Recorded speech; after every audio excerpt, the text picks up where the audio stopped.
Salut à tous chers abonnés, bienvenue sur la chaîne Ibis Corporation pour une nouvelle vidéo. Aujourd'hui nous faisons un petit tuto pour vous montrer comment profiter de la base de données DataSharp dans votre dessin AutoCAD. Il s'agit de pouvoir renseigner les informations d'un lot, d'un îlot ou d'une parcelle directement dans AutoCAD et pouvoir réafficher et utiliser ces infos même 2 jours après lors d'un montage de dossier technique. Mais avant, je voudrais vous demander si la chaîne vous plaît et si vous avez envie de découvrir de nouvelles astuces pour accélérer votre travail au quotidien, abonnez-vous tout simplement juste en dessous en appuyant sur le petit bouton s'abonner et en activant la petite cloche juste à côté pour être prévenu à chaque fois que je poste une nouvelle vidéo. Allez, c'est parti.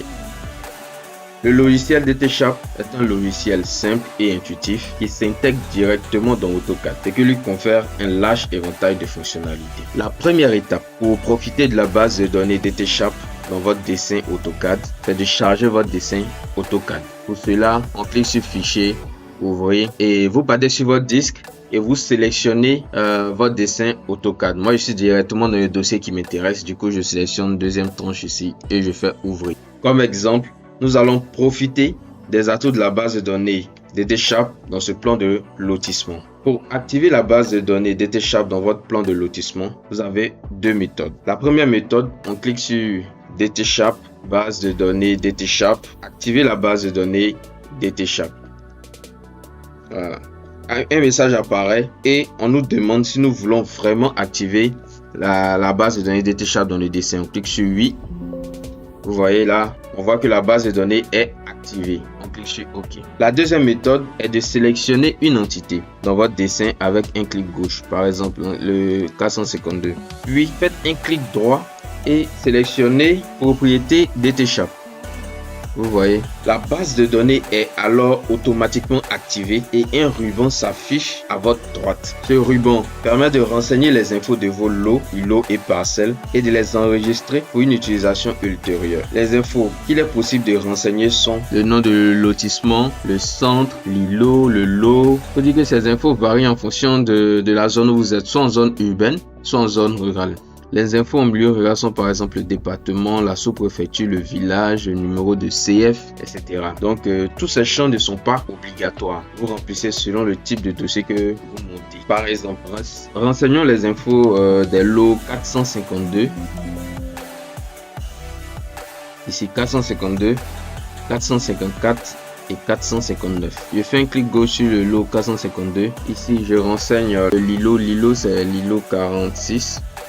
Le lot 452, je laisse le livre foncier à Bobo et sinon je mets état de Côte d'Ivoire et je clique sur enregistrer les infos. Vous voyez, information de l'objet mise à jour. Je fais pareil pour le 454, îlot 46, lot 454, c'est dans état de Côte d'Ivoire. Je fais enregistrer les infos, information de l'objet mise à jour. Je fais aussi pareil pour le 459, îlot 46, lot 459, les fonciers, je laisse à Bobo, sinon je mets état de Côte d'Ivoire. Je fais enregistrer les infos. Je n'ai pas rempli tous les éléments. Vous pouvez remplir les autres infos selon votre inspiration. Quand je fais un clic gauche sur le lot 454, vous voyez, ces infos apparaissent ici. Pareil pour les autres lots que j'ai déjà renseigné. Le 452, vous voyez, ça apparaît. Le 459, vous voyez, ces informations apparaissent. Imaginons que je veuille renseigner les infos du lot 460. Je fais un clic gauche sur le lot et dans le ruban, on voit qu'il n'y a aucune info enregistrée.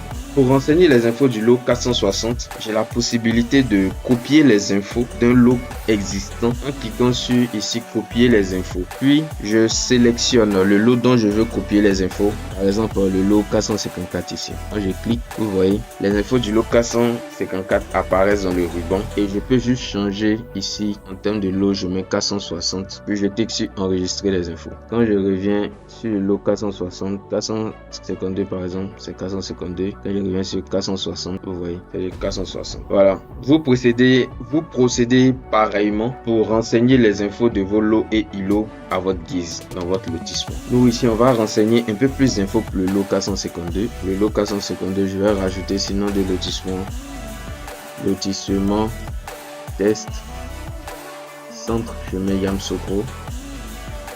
et livre foncier, je mets là.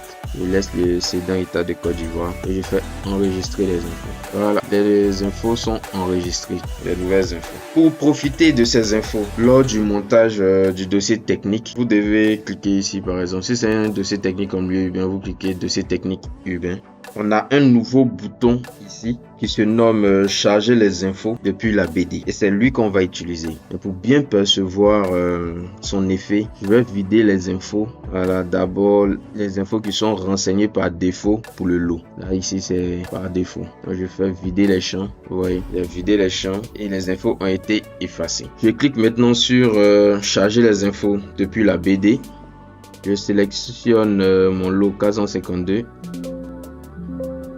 On me dit ici que les infos du logement étaient correctement chargées depuis la base de données. Et là, on voit un peu que ici, le nom du lotissement, c'est le même nom que ce qu'on a ici. Le centre, c'est pareil. L'îlot, le lot. Le livre foncier, c'est lac. Le cédant, état de Côte d'Ivoire. Voilà. Vous pouvez maintenant générer le dossier technique en cliquant sur le bouton création et dossier technique, comme expliqué dans une autre vidéo de la chaîne nommé monter un dossier technique ivoirien. Ce qui est formidable avec cette base de données DTCharp, c'est que les infos renseignées restent enregistrées. Même si vous fermez le dessin. Là par exemple, je ferme cette interface, je ferme le ruban, je ferme le dessin, j'enregistre nos modifications. Voilà. Et je vais réouvrir mon dessin. On suppose que c'est 30 minutes après, 1 heure après, 1 jour après, 1 mois après. Je ouvre mon plan de lotissement et je fais un clic droit ici